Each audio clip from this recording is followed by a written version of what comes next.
नमस्कार दोस्तों, आज अपन इस वीडियो में बात करेंगे चेरी सिरप के बारे में। दोस्तों, ये जो चेरी सिरप आती है मार्केट में लगभग 160 रुपीज तक इसकी 200 ml की जो पैकिंग आती है वो अवेलेबल हो जाती है।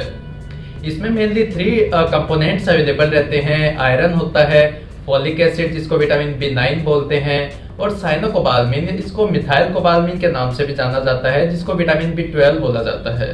चलिए बात करते हैं कौन कौन सी कंडीशंस में अपने शरीर में दी जाती है और कौन कौन सी बीमारियों को ये ठीक करने में इफेक्टिव होती है। दोस्तों, काफी पर्सन्स होते हैं जिनके खून की कमी होती है, ब्लड की कमी होती है, जिसको एनीमिया बोला जाता है। और ज्यादातर ये जो एनीमिया की शिकायत है लगभग हर प्रेग्नेंट लेडीज में, जो गर्भवती महिलाएं होती है, उन सभी में ये एनीमिया की कमी देखी जाती है। तो उस एनीमिया की कमी को मतलब खून की पूर्ति करने के लिए ये जो चेरी सिरप होती है ये दी जाती है डॉक्टर्स के द्वारा। दोस्तों, इसमें आयरन जो होता है वो अपने शरीर में प्रोटीन के साथ में मिलके एक प्रकार से हीमोग्लोबिन बनाने का काम करता है, और हीमोग्लोबिन अपने शरीर में जो ऑक्सीजन होती है उसको ट्रांसपोर्ट करता है, कार्बन डाइऑक्साइड को ट्रांसपोर्ट करता है। मतलब ओवरऑल ये जो हीमोग्लोबिन होता है अपने शरीर में गैस एक्सचेंज का काम करता है। और ये जो आयरन होता है ये हीमोग्लोबिन बनाने का काम करता है एक प्रकार से, और ये एनीमिया मतलब एनीमिया जैसी बीमारी होती है उसको ठीक करने का काम करता है। इसी के साथ में अपने शरीर में जो रेड ब्लड सेल्स होती है उनको फॉर्मेशन में भी ये हेल्प करती है। दोस्तों, विटामिन B9 जो फॉलिक एसिड होता है ये भी आरबीसी के फॉर्मेशन में मेन कंपोनेंट माना गया है। जो रेड ब्लड सेल्स होती है अपने शरीर के अंदर, जिसको अपन नॉर्मली खून के नाम से जानते हैं या फिर ब्लड के नाम से जानते हैं, तो उसमें मेन कंपोनेंट आरबीसी होता है, रेड ब्लड सेल्स। तो उस रेड ब्लड सेल्स जितनी ज्यादा अपने शरीर में होगी उतना ही अपना शरीर हेल्दी रहेगा, उतना ही ज्यादा अपने को स्टेमिना आएगा। अगर इसकी कमी होती है तो जल्दी से सांस बढ़ने लग जाती है, अपने थोड़ी दूर भी चलते हैं तो सांस बढ़ने लग जाती है, फटीग थकान देखने को मिलती है, कमजोरी देखने को मिलती है शरीर में। तो ये जो विटामिन B9 होता है, फॉलिक एसिड, ये भी अपने शरीर में आरबीसी रेड ब्लड सेल्स को बनाने का काम करता है। इसके साथ में दोस्तों विटामिन B12 होता है जो साइनोकोबाल्मिन होता है, यह भी अपने शरीर में एनीमिया जैसी जो शिकायत होती है उसको ठीक करने में हेल्पफुल रहता है। और मेन कंपोनेंट विटामिन B12 का एक ये भी है कि अपने ब्रेन के लिए भी बहुत ज्यादा हेल्दी माना गया है। काफी पर्सन्स के शिकायत देखते हैं कभी कभी कि हाथ पैरों में दर्द हो रहा है, या फिर जो स्पाइन होती है, रीढ़ की हड्डी होती है, उसमें दर्द हो रहा होता है। नॉर्मल एनाल्जेसिक वगैरह, एंटीबायोटिक्स जैसे पैरासीटामोल, डाइक्लोफेनिक वो ले लेते हैं, लेकिन उससे उनको आराम नहीं मिलता है, उनसे उनको इफेक्ट नहीं मिलता है। तो हो सकता है उनके ये जो दर्द होता है वो पेरिफेरल न्यूरोपैथी का दर्द हो, नर्व का पेन हो। तो अगर नर्व का पेन होता है तो वो पैरासीटामोल, डाइक्लोफेनिक से आराम नहीं मिलता है उसमें। तो उस कंडीशन में विटामिन B12 जो होता है वो नर्व को हेल्दी बनाने का काम करता है। अगर नर्व डैमेज अगर कहीं पे हो रही है तो उसको वापस से रिपेयर करने का और उसको हेल्दी बनाने का काम करता है विटामिन B12। इसके साथ साथ में ये जो आरबीसी जो रेड ब्लड सेल्स होती है इसके फॉर्मेशन में तो हेल्प करता ही है। मतलब ये विटामिन B12 एक प्रकार से अपने शरीर में एनीमिया मतलब ब्लड की कमी को पूर्ति करता है, और इसी के साथ में ये अपने ब्रेन को, पेरिफेरल नर्वस सिस्टम जो होता है उसको हेल्दी बनाने का काम करता है। तो इस प्रकार से जो चेरी सिरप होती है ये अपने शरीर में काम करती है, और ये उन पर्सन्स को दी जाती है जिनके ब्लड की कमी हो, आयरन की कमी हो किसी की, या फिर खून की पूर्ति करने के लिए जो चेरी सिरप होती है ये डॉक्टर्स के द्वारा प्रिस्क्राइब की जाती है।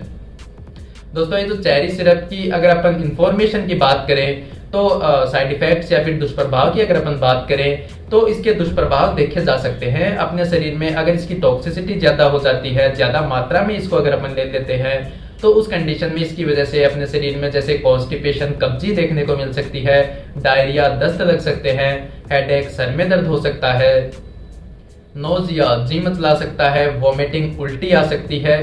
ये कुछ जो दुष्प्रभाव होते हैं, साइड इफेक्ट्स होते हैं, ये कॉमनली देखने को मिलते हैं।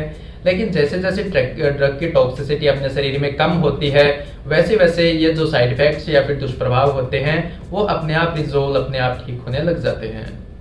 दोस्तों, ये जो चेरी सिरप है इसका ज्यादा इफेक्ट पाने के लिए, इसको ज्यादा शरीर में लगाने के लिए आप इसके साथ में विटामिन C युक्त प्रोडक्ट जैसे लेमन हो गया, नींबू, ऑरेंजेस या फिर ग्रेप्स जो खट्टी चीज होती है, या फिर लेमन वाटर हो गया, शिकंजी वगैरह हो गई, ये जो कंपोनेंट्स है वो ज़्यादा काम में ले, क्योंकि इनमें विटामिन सी होता है और विटामिन सी जो होता है अपने शरीर में आयरन के एब्जॉर्प्शन में बहुत ज़्यादा हेल्पफुल रहता है।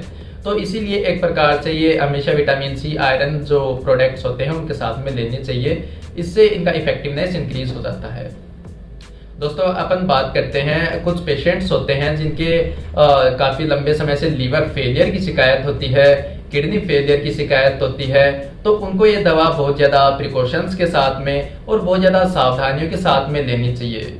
इसी के साथ में दोस्तों अगर कोई प्रेग्नेंट लेडीज है या फिर लैक्टेटिंग मदर है तो उनको भी बताई गई डोज के अनुसार ही लेना चाहिए और कभी भी इसकी डोज बढ़ा के नहीं लेनी चाहिए, क्योंकि आयरन की टॉक्सिसिटी होने की वजह से कुछ सिम्टम्स भी जो एडवर्स इफेक्ट है दवा के वो भी आ सकते हैं।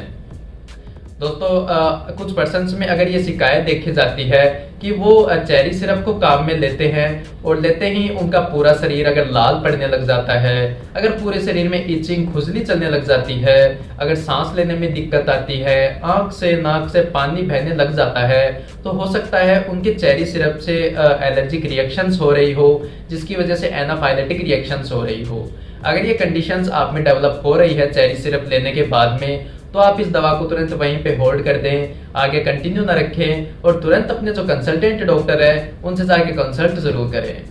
अगर आप ऐसा नहीं करते हैं फिर भी दवा को कंटिन्यू ही रखते हैं तो ये दवा आपके शरीर में एनाफाइलेटिक रिएक्शंस कोज कर सकती है, जिसकी वजह से आपके लिए जानलेवा भी साबित हो सकती है एनाफाइलेटिक रिएक्शंस की वजह से। दोस्तों ये जो चेरी सिरप होती है इसको आप हमेशा कूल एंड डार्क प्लेस में ही स्टोर करके रखें, क्योंकि इसकी जो पैकिंग आती है, प्लास्टिक की बोतल जो आती है वो भी डार्क कलर की आती है। तो ये डार्क कलर की आने का मतलब ये है कि इस दवा को आपको सनलाइट से दूर रखना है, अल्ट्रावायलेट रेज जो होती है उनके कांटेक्ट में नहीं आने देना है। अगर सूर्य की किरणों के सनलाइट के प्रेजेंस में अगर ये दवा आएगी तो ये अपनी पोटेंशियल लूज कर सकती है। तो इसीलिए इस दवा को आप हमेशा कूल एंड ड्राई प्लेस में एंड डार्क प्लेस में ही रखें, ताकि इसकी जो पोटेंसी है वो नॉर्मल बनी रहे कंसिस्टेंसी के साथ में।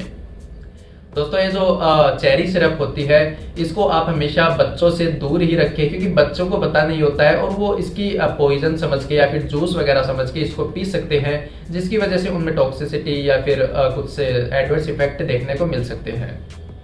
दोस्तों चेरी सिरप को काम में लेने से पहले इसको आप अच्छी तरीके से शेक कर लें, मतलब इसको अच्छी तरीके से शेक कर लें, हिला लें, ताकि इसमें जो भी कंपोनेंट्स अवेलेबल होते हैं वो एक प्रकार से पूरा जो लिक्विड होता है उसमें सोल्यूट हो जाए, क्योंकि ये एक प्रकार से नीचे सेडिमेंट हो जाते हैं इसके जो कंपोनेंट्स होते हैं। तो इसकी वजह से इसको हमेशा काम में लेने से पहले शेक कर लें, हिला के काम में लेना चाहिए इसको। दोस्तों चेरी सिरप जो होती है इसको आप हमेशा डॉक्टर के परामर्श से ही काम में लें, डॉक्टर के प्रिस्क्रिप्शन से ही काम में लें। कभी भी कोई भी दवा को आप सेल्फ मेडिकेशन की तरह काम में ना लें, क्योंकि इसके कुछ साइड इफेक्ट्स भी होते हैं, कॉन्ट्राइंडिकेशंस भी होते हैं। जो डॉक्टर्स आपको देता है उनको सारी नॉलेज होती है, तो वो सभी जो ड्रग्स होते हैं उसकी डोज ड्यूरेशन निर्धारण करके ही आपको देते हैं। दोस्तों चेरी सिरप की इंफॉर्मेशन आपको थोड़ी भी इंफॉर्मेटिव लगी हो, थोड़ी भी नॉलेजेबल लगी हो तो वीडियो को लाइक एंड कमेंट जरूर कर दें, चैनल को सब्सक्राइब करना ना भूलें। Thank you.